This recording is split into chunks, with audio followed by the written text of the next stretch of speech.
Capítulo 3. La demencia del océano.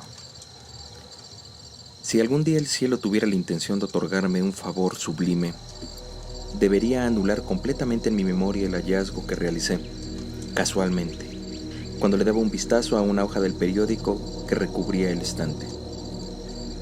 Se trataba de un número viejo del Sydney Bulletin del 18 de abril de 1925, que nunca había sido obviado por la agencia de recortes que había estado recogiendo fervientemente materiales para mi tío.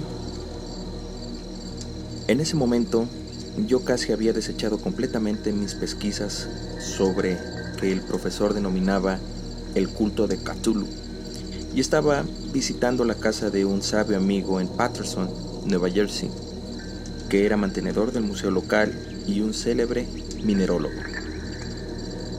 Mientras miraba cierta vez las muestras de reserva que estaban amontonadas caóticamente en los estantes de una de las salas posteriores del museo, mis ojos se fijaron en un extraño dibujo de uno de los periódicos que se extendían debajo de las rocas.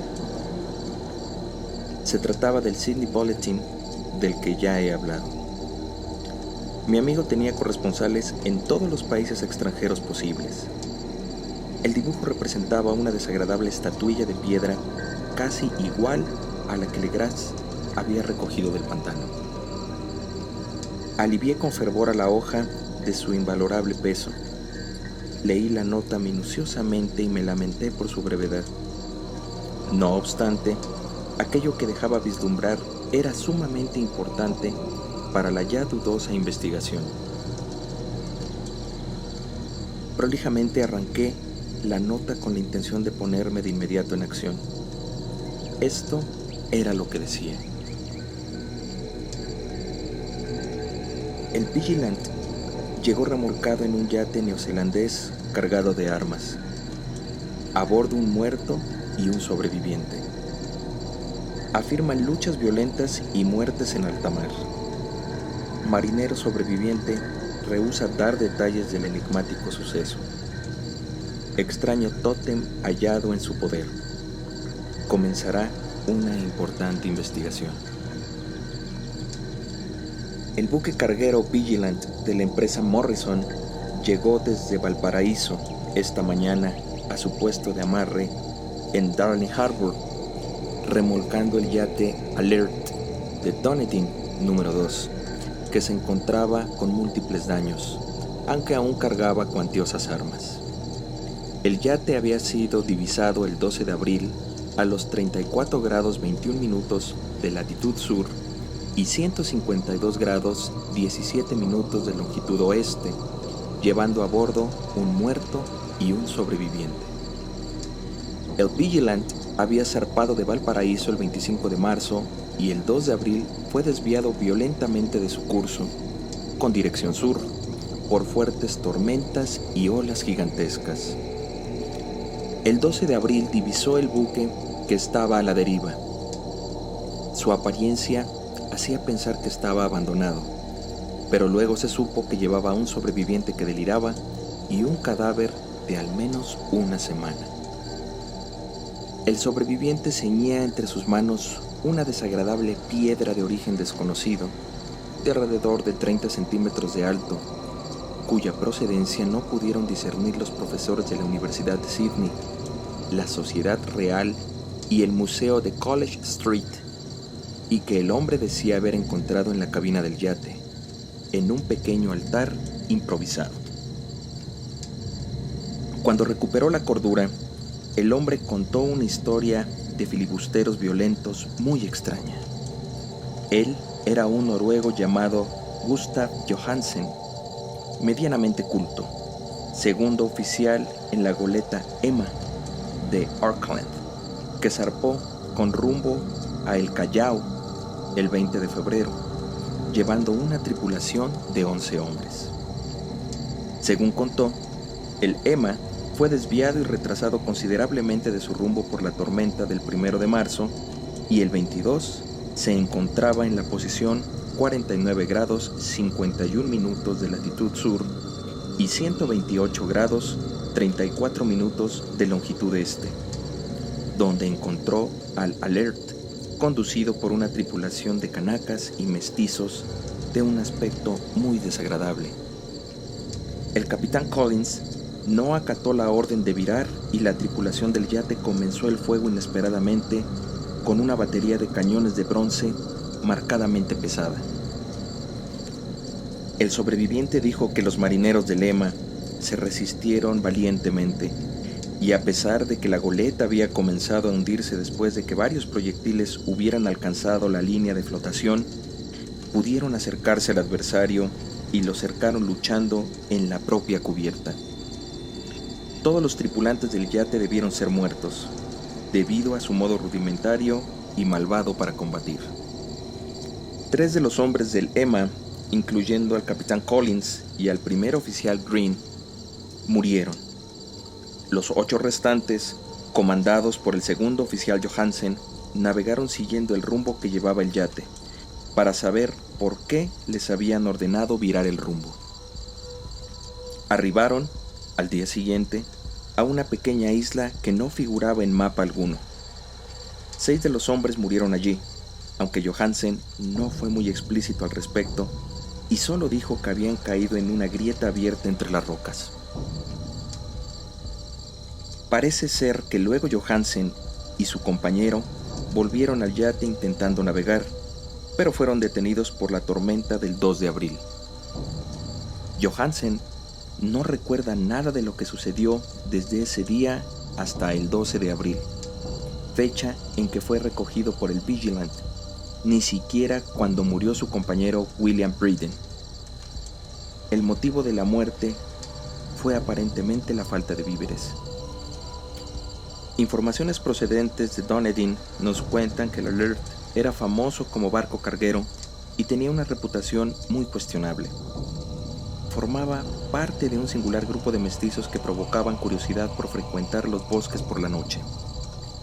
Se habían lanzado presurosamente a navegar luego de la tormenta y los sismos del 1 de marzo. Nuestros informes en Auckland nos dicen que el Emma y sus tripulantes tenían una excelsa reputación y que Johansen es un hombre absolutamente confiable. El almirantazgo iniciará una pesquisa sobre el caso, durante la que se intentará que Johansen sea más elocuente. Además de la demoníaca imagen, solo era esto. Sin embargo, qué terribles ideas engendró en mi cabeza. Estas preciadas nuevas sobre el culto de Cthulhu daban cuenta de que éste tenía seguidores pertinaces tanto en agua como en la tierra. ¿Cuál habría sido la motivación de la multiétnica tripulación para ordenar el desvío del Emma mientras navegaba con su estatuilla? ¿Cuál era la isla ignota en la que habían muerto 6 de los tripulantes y sobre la que el contramaestre Johansen no hablaba una palabra? ¿Qué había sacado en claro la pesquisa del almirantazgo y qué se conocía acerca de la ominosa secta de Dunedin? Y lo que más me maravillaba, ¿cuál era la abstrusa y evidente vinculación de los hechos que daba un sentido indiscutible y aterrador a los hechos tan minuciosamente recogidos por mi tío? El 1 de marzo, 28 de febrero para el uso horario internacional, una tempestad y un sismo habían tenido lugar. El Alert y su desagradable tripulación habían abandonado súbitamente Dunedin como respondiendo a una ineludible llamada, y en la otra punta del planeta, poetas y artistas plásticos habían empezado a soñar con una gigantesca ciudad submarina, mientras un escultor joven tallaba, también en sueños, la fisonomía del pavoroso Cthulhu. El 23 de marzo la tripulación del Emma arribaba a una isla ignota, donde perdería a 6 hombres. Mientras tanto, ese mismo día, los sueños de ciertas personas habían alcanzado su máxima profundidad, oscureciéndose con la terrorífica figura de un monstruo descomunal y demoníaco, al mismo tiempo que un arquitecto enloquecía y un escultor caía en un indescriptible delirio. ¿Y qué se podía aventurar sobre esa tormenta del 2 de abril, momento en el que concluyeron todos los sueños de la ciudad sumergida y Wilcox sanó definitivamente de su extraña perturbación mental? ¿Y qué conjeturar, por otra parte, respecto de las referencias del anciano Castro sobre los antiguos, venidos de las estrellas y su reinado venidero, y respecto a su religión y de su omnipresencia en los sueños? ¿Acaso estaba en el filo de un abismo de aberraciones cósmicas intolerables para un ser humano? De todas maneras, únicamente habían intervenido en las mentes, y el 2 de abril había tenido fin la ominosa acechanza que había anidado en el espíritu de los hombres. Esa misma tarde me despedí de mi anfitrión y tomé un tren para San Francisco, después de haber pasado todo el día enviando telegramas y disponiendo presurosos preparativos. Estuve en Dunedin antes de que hubieran transcurrido un mes. No obstante, supe que allí se conocía bastante poco acerca de desagradables cultores que habían habitado las casillas de marinos.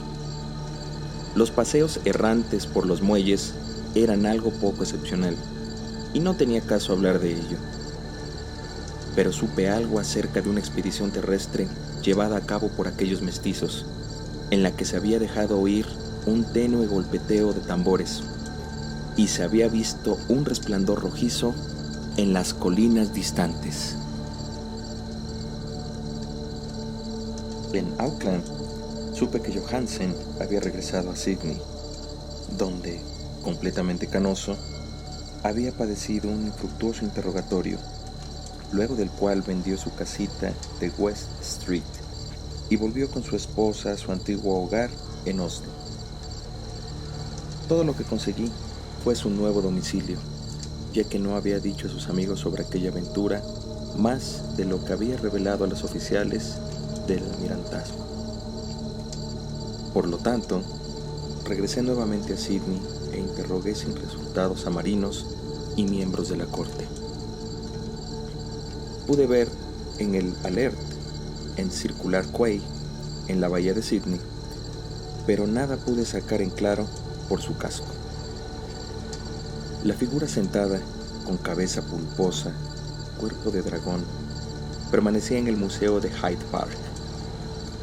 La miré minuciosamente y supe que estaba deliciosamente tallada y tenía la misma enigmática y antiquísima atracción, el mismo inusitado material del ejemplar más pequeño que había incautado Legras. Según el mantenedor del museo, la estatuilla era para los geólogos un misterio inconmensurable y aseguraban que no existía en todo el planeta otro mineral semejante. Con cierto escozor recordé lo que había dicho el anciano Castro acerca de los primeros grandes antiguos. Provinieron de las estrellas y trajeron sus imágenes consigo. Decidí, violentamente estremecido, visitar al oficial Johansen en Oslo. Arribé a Londres, desde donde me reembarqué inmediatamente hacia la capital de Noruega, y cierto día de otoño desembarqué en un pequeño puerto a la sombra de Egbert. Supe que la casa de Johansen estaba en la ciudad vieja del rey Harald, Hardrada, que había continuado llamándose Oslo durante los siglos en que la ciudad principal era denominada Cristianía. Hice un pequeño recorrido en taxi y golpeé en una casa vieja y limpia de frente de yeso con el corazón palpitante. Me abrió una mujer de cara pesadumbrada, ataviada de negro, que me informó en un inglés apenas inteligible que Gustav Johansen ya no pertenecía a este mundo. No había sobrevivido mucho después de su regreso, ya que aquella aventura en el mar en 1925 había devastado su salud. Su esposa no estaba más enterada que el resto de la gente. No obstante, Johansen había dejado un prolongado informe que versaba sobre asuntos técnicos, escrito en inglés con la intención aparente de que su mujer no llegara a entenderlo. Mientras daba un paseo por una callecita cerca del muelle de Gothenburg, un paquete de periódicos viejos arrojado por la ventana de un desván lo golpeó y derribó. 2 marinos mestizos lo ayudaron inmediatamente para que se incorporara, pero el hombre murió antes de que lo recogiera la ambulancia. Desconcertados acerca de la causa de la muerte, los médicos diagnosticaron fallas cardíacas y un debilitamiento general. Entonces, un pánico punzante que no me dejaría hasta que también mi sueño eterno fuese determinado, o por otra causa, me poseyó, horadándome los huesos. Después de haber convencido a su viuda de que tales asuntos técnicos me competían y que ello me autorizaba a tener el informe, me lo llevé y comencé su lectura en el barco que nuevamente me conduciría a Londres. Se trataba de una narración simple, irregular, una bitácora escrita de memoria en la que pretendía documentar paso a paso aquel ominoso viaje final. No lo transcribiré en forma literal, por sus numerosas repeticiones y por su oscuridad. No obstante, mi resumen será suficiente para explicar por qué el sonido de las aguas contra el buque fue tan insoportable para mí que debí taparme los oídos. Gracias a la misericordia divina, Johansen no conocía todo, a pesar de que hubiera visto la comarca y el monstruo. Yo, sin embargo, no podré jamás descansar en paz mientras tenga presente el terror que acecha del otro lado de la vida, en el tiempo y en el espacio, y esas ominosas criaturas que llegaron de los astros más antiguos y que dormitan en el mar cavernoso, amigas y beneficiarias de una religión pesadillesca que pretende arrojarla sobre nuestro planeta toda vez que un sismo vuelva a hacer emerger la ominosa comarca de piedra a la superficie y a la luz del sol. La travesía de Johansen se había iniciado del modo en que él lo había manifestado ante el almirantazgo. El 20 de febrero, el Emma había dejado Auckland en lastre y fue víctima de toda la embestida de esa tempestad posterior al sismo que hurtó a los abismos marinos todo el terror que se insertó en los sueños de los hombres. El barco navegó en forma favorable, una vez que recuperó el gobierno, hasta el 22 de marzo, fecha en que encontró al Alert. Hasta yo sentí la pesadumbre del oficial cuando narraba el bombardeo y el hundimiento de su nave. Johansen hablaba con un profundo terror acerca de los mestizos que estaban a bordo de la otra embarcación. Algo horroroso de ellos hacía casi un deber aniquilarlos, y Johansen estaba perplejo porque la corte los había acusado, a él y a sus compañeros, de crueldad. Una vez que capturaron la embarcación, Johansen y sus hombres, urgidos por la curiosidad, continuaron su travesía hasta toparse con una enorme columna de piedra que salía del océano, y a los 49 grados 9 minutos de latitud oeste y 126 grados 43 minutos de latitud sur, se hallaron frente a una costa barrosa y una arquitectura ciclópea atiborrada de algas, que indudablemente debe ser la concreción palpable del horror máximo del universo. La cadavérica comarca de R'lyeh, edificada millones de años atrás, antes del comienzo de la historia, por las criaturas gigantescas y abominables que bajaron desde unos astros remotos. El gran Cthulhu y sus secuaces moran allí, parapetados en unas cavernas verdes y húmedas, desde donde emiten, a través de una cadena interminable, ideas que espantan a los hombres sensibles y que requieren inexorablemente a los cultores de tal religión que operen la vía de la liberación y la restitución. El oficial Johansen desconocía todo esto. No obstante, Dios sabe perfectamente que vio demasiado. Según sospecho, Solamente emergió del mar la cúspide de la comarca, coronada con una enorme estatua, donde se asienta el gran Cthulhu. Si conjeturo la dimensión de todo lo que puede parapetarse en el fondo del mar, anhelo morir sin aguardar un minuto. Johansen y sus marinos se aterrorizaron ante la jerarquía estelar de aquella mojada Babilonia, poblada por demonios, y tal vez sospecharon, por un instinto, que no tenía que ver con este planeta ni con ninguno parecido. Un pánico idéntico se repite en todas las líneas de la temblorosa narración de Johansen.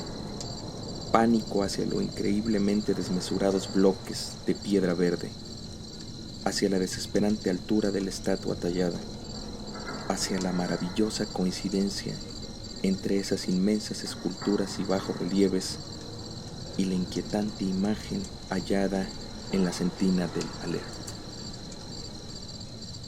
Johansen describe la ciudad como algo muy similar a una creación futurista, sin saber nada de futurismo.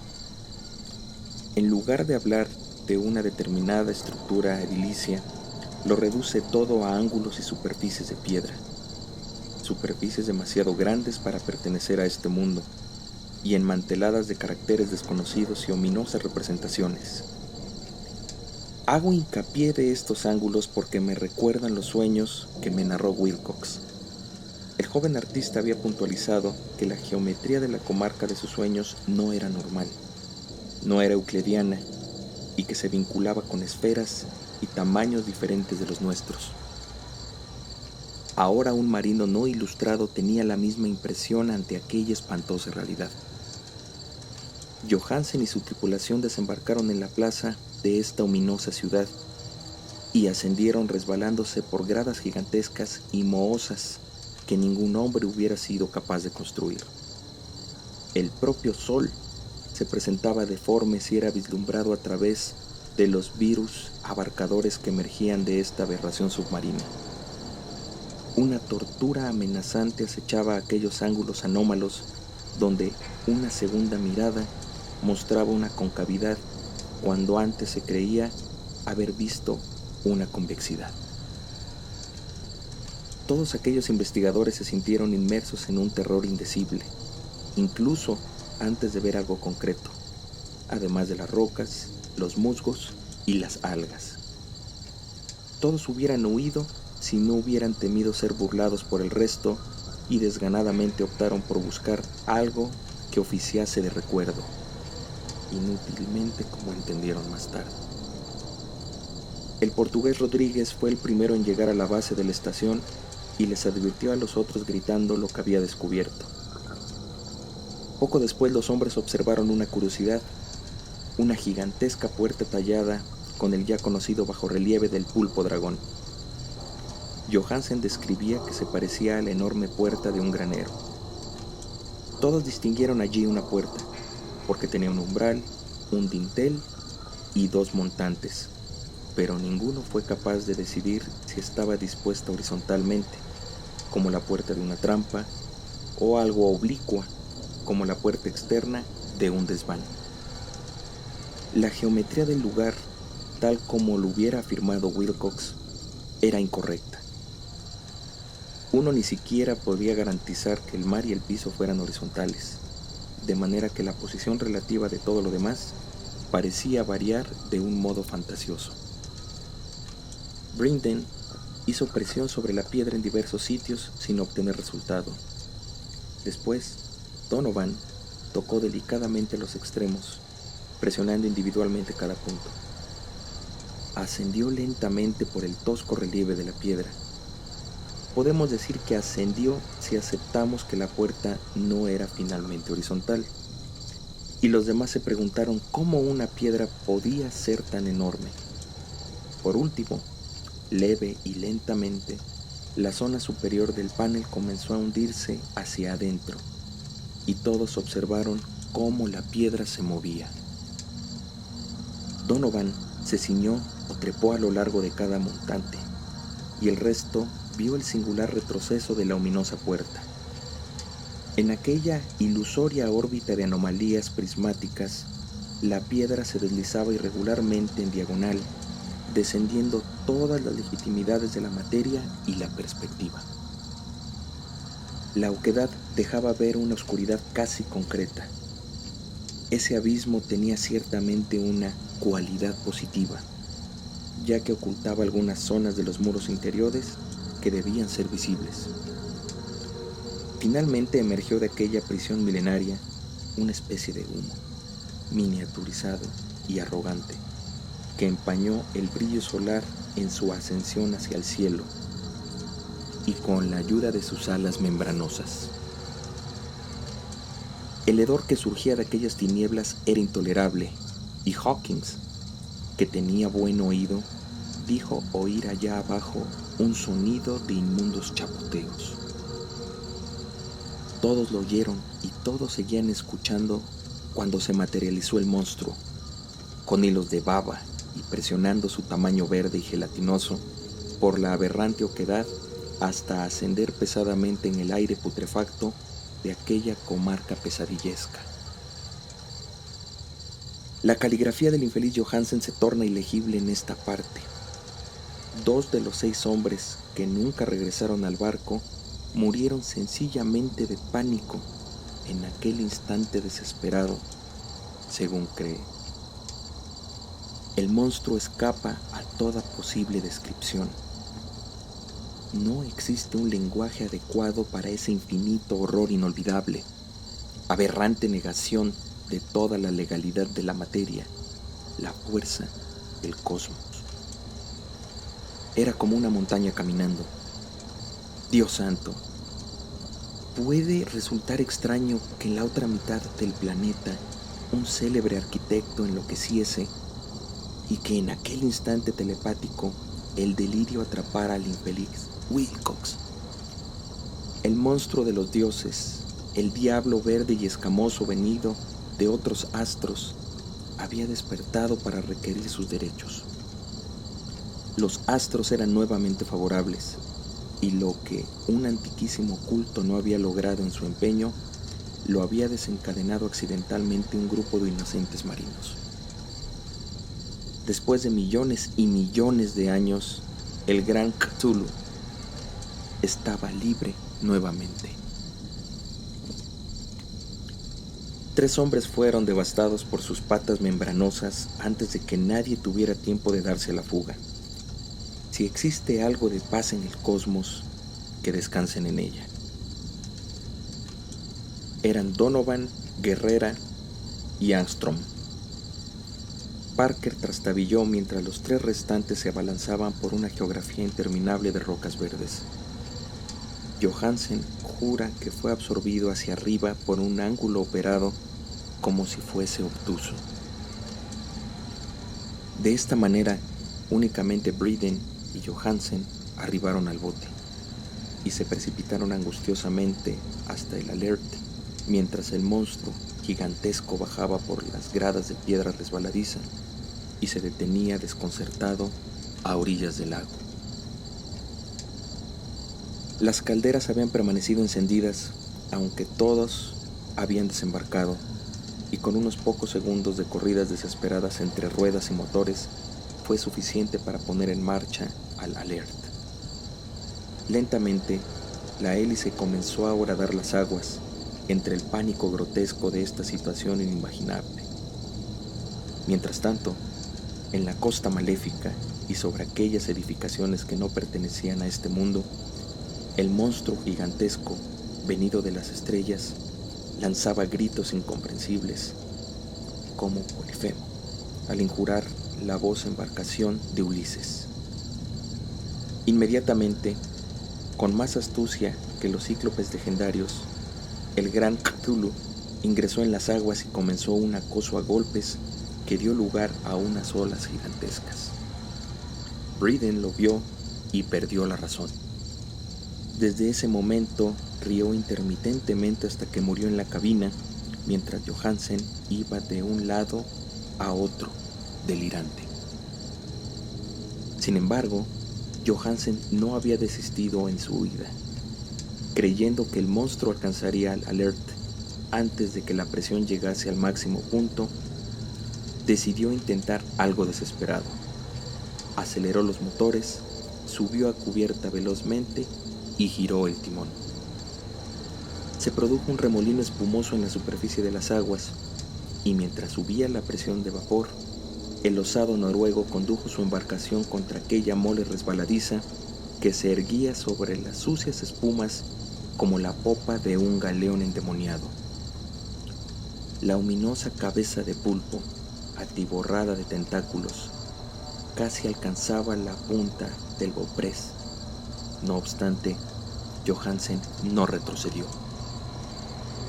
Hubo una explosión como la de un globo que se revienta, un líquido nauseabundo como el que sale al cortar un pez luna, un hedor como de 1000 sepulturas abiertas y un sonido que el narrador no pudo detallar. Durante un tiempo una nube verde, aciaga y enceguecedora rodeó el buque y un calor maléfico quedó en popa, donde, santo cielo, la desparramada ductilidad de aquella entidad celeste estaba recomponiéndose y recobrando su forma original, mientras el Alert se alejaba más y más, obteniendo velocidad. Eso fue todo. Desde entonces, Johansen se dedicó a reflexionar obtusamente sobre el ídolo de la cabina y a preparar comidas para él y su delirante compañero. No intentó conducir el barco. Después de aquello, había perdido algunas batientes de su alma. Luego ocurrió la tempestad del 2 de abril, que acabó de oscurecer su razón. Confusamente recordaba inmensos abismos líquidos de muros fantasmales giratorios, súbitos desplazamientos por universos escurridizos en la cola de un cometa, y saltos convulsivos desde el fondo del mar hasta la luna y nuevamente hasta el fondo del mar, todo imbuido en una música de risotadas de antiquísimas divinidades y de los demonios verdes del Tártaro con alas de murciélago. Después de ese mal sueño sobrevino el rescate, el Vigilant, el tribunal del almirantazgo, las callejas de Dunedin y el largo viaje de regreso a su casa natal junto al Egbert. No podía contar nada. Todos lo creerían demente. Lo escribiría antes de morir, pero sin despertar sospechas en su esposa. La muerte le sería favorable si lograba arrancarle los recuerdos. Este era el documento que leí. Lo he metido en una caja de lata junto a un bajorrelieve de arcilla y los papeles del profesor Angel. También introduciré esta narración, prueba de mi raciocinio, lugar donde he ensamblado lo que espero que nunca más vuelva a unirse.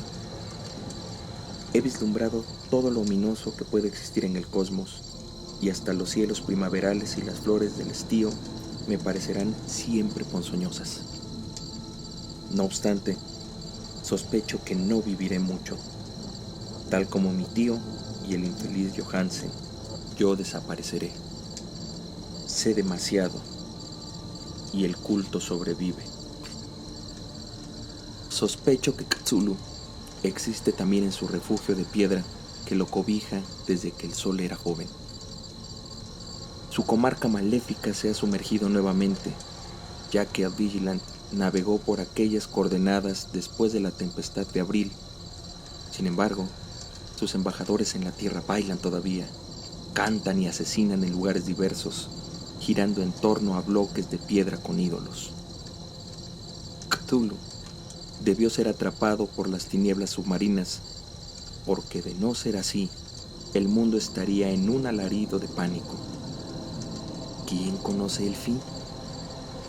Lo que ha emergido puede hundirse, y lo que se ha hundido puede emerger. Lo satánico aguarda soñando en el fondo del mar, y sobre las ondulantes ciudades humanas navega el apocalipsis. Un día llegará, pero no debo ni puedo imaginarlo. Imploro que si muero luego de escribir este relato, mis derechohabientes regulen que la cautela sea mayor que la audiencia y no permitan que caiga bajo otra mirada.